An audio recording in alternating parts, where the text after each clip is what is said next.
దక్షిణాఫ్రికాతో జరుగుతున్న రెండో టెస్ట్ మ్యాచ్లో తొలి ఇన్నింగ్స్ ముగిసింది. దక్షిణాఫ్రికా తొలి ఇన్నింగ్స్లో 489 పరుగులు చేసింది. అనంతరం బ్యాటింగ్కు దిగిన టీమిండియా ఘోరంగా విఫలమైంది. బ్యాటర్లు తేలిపోవడంతో భారత్ 201 పరుగులకే ఆల్అవుట్ అయింది.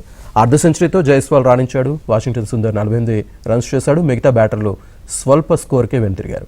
ప్రత్యర్థి బౌలర్లలో ఎన్సెన్ 6, సైమన్ 3 వికెట్లు తీశారు.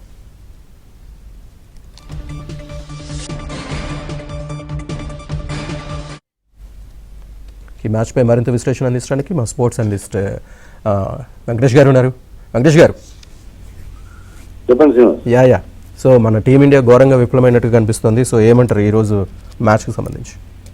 మీరు అనుకో చాలా ఘోర వైఫల్యం. ఎందుకంటే అవతల టీము 489 రన్స్ చేసిన పిచ్ మీద కనీసం 200 చేయలేకపోవడం. అప్పుడు థర్డ్ డే రోజున పిచ్ మరింత ఇబ్బందికరంగా మారచ్చు, కానీ మరీ అంత 200 లో స్కోర్ చేయాల్సినంత దారుణమైన పరిస్థితి కాదు. ముఖ్యంగా మెయిన్ బ్యాట్స్మెన్ అందరూ కూడా చేతులు ఎత్తారు. అందరికంటే ఎక్కువగా నెంబర్ 9 లో ఆడిన కుల్దీప్ గారు ఎక్కువ డెలివరీ స్పేస్ చేశారంటే దాన్ని బట్టి అర్థం అవుతుంది. ముందు ఆడిన బ్యాట్స్మెన్ ఎవరు కూడా అది ల్యాక్ అప్లికేషన్.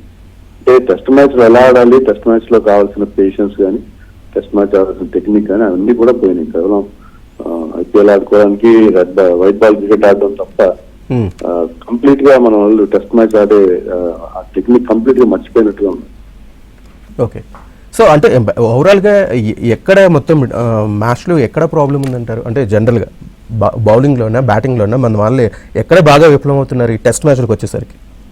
బ్యాటింగ్ లో విఫలం అవుతారు. ఓకే, బౌలింగ్ లో మన టీం వాళ్ళ తొందరగా ఆల్అౌట్ చేయకపోవడం నిజమే, కానీ కండిషన్స్ అనుకూలంగా ఉన్నాయి. కానీ బ్యాటింగ్ లో అంత దారుణమైన పిచ్ కాదు. ఇప్పుడు కోల్కతాలో మన వాళ్ళు ఓడిపోయారంటే అక్కడ పిచ్ చాలా దారుణంగా ఉంది. ఇక్కడ అంత దారుణంగా ఏం లేదు. ఇది not an unplayable pitch.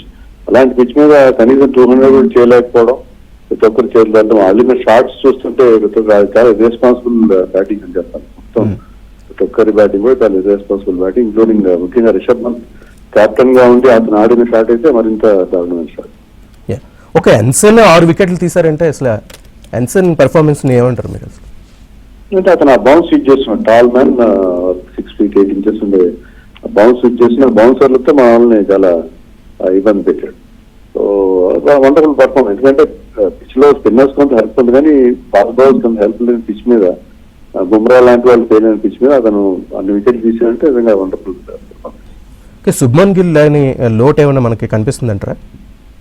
Shubman Gill చాలా ఇటీవల కాలంలో టెస్ట్ మ్యాచ్ లో చాలా మంచి బ్యాటింగ్ చేయడం చూసారు, కానీ ఇది అతను ఒక్కడే లేనందువల్ల ఇంత దారుణమైన అనుకోవడానికి లేదు.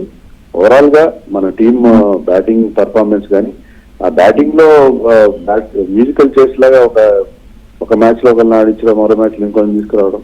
ఫర్ ఎగ్జాంపుల్ లాస్ట్ మ్యాచ్ లో వాషింగ్టన్ సుందర్ నెంబర్ 3 లో బ్యాటింగ్ చేశాడు. చాలా మంచి బ్యాటింగ్ అనిపించింది. అతను బాగానే అందరికంటే బెటర్ బ్యాటింగ్ చేశాడు.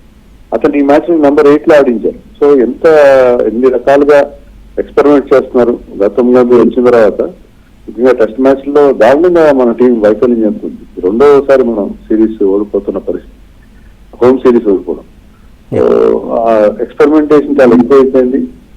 తీసుకుంటున్న నిర్ణయాలు కానీ, ఆ స్ట్రాటజీ పరంగా తీసుకున్న నిర్ణయాలు కానీ పూర్తిగా బెడ్స్ కొడుతున్నానికి ఇదే పెద్ద ఎగ్జాంపుల్ గా చెప్పుకోవాలి. అంటే మన పిచ్చుల మీద మన దగ్గర మనం ఆడలేకపోవడం అనే దాన్ని ఏ విధంగా చూడాలంటారు? అది ఇటీవల కాలంలో మన వాళ్ళు బయట బాగా ఆడుతున్నారు. ఇండియా హోమ్ పిచ్చెస్ మీద కంటే కూడా బయట బాగానే ఆడుతుంది. మనం ఇంగ్లాండ్ లో వెళ్ళాము, బెటర్ గా పర్ఫార్మ్ చేసాం. ముఖ్యంగా స్పిన్ ఆడలేకపోవడం. ఒకప్పుడు స్పిన్ ఆడడం అనేది మనకి చాలా బాగా వచ్చేది, కానీ స్పిన్ బౌలింగ్ ఆడలేకుండా ఆర్డినరీ స్పిన్నర్స్, ఇప్పుడు ఈ మ్యాచ్ లో ఆడుతున్న స్పిన్నర్స్ కేశవ్ మహారాజ్, సహన్ హార్మర్ లాంటి వాళ్ళు మన రంజీ ట్రోఫీ టీమ్ లోకి రావడానికి కూడా స్ట్రగుల్ అవ్వాల్సిన పరిస్థితి.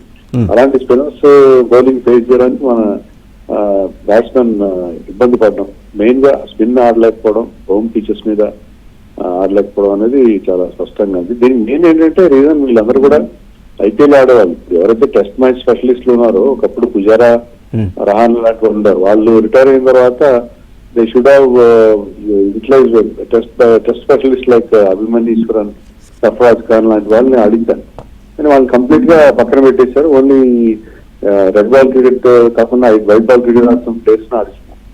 వాళ్ళు టెస్ట్ మ్యాచ్ బ్యాటింగ్ విషయంలో చాలా ఇబ్బంది పడుతుంది. Right, thank you very much Venkatesh గారు.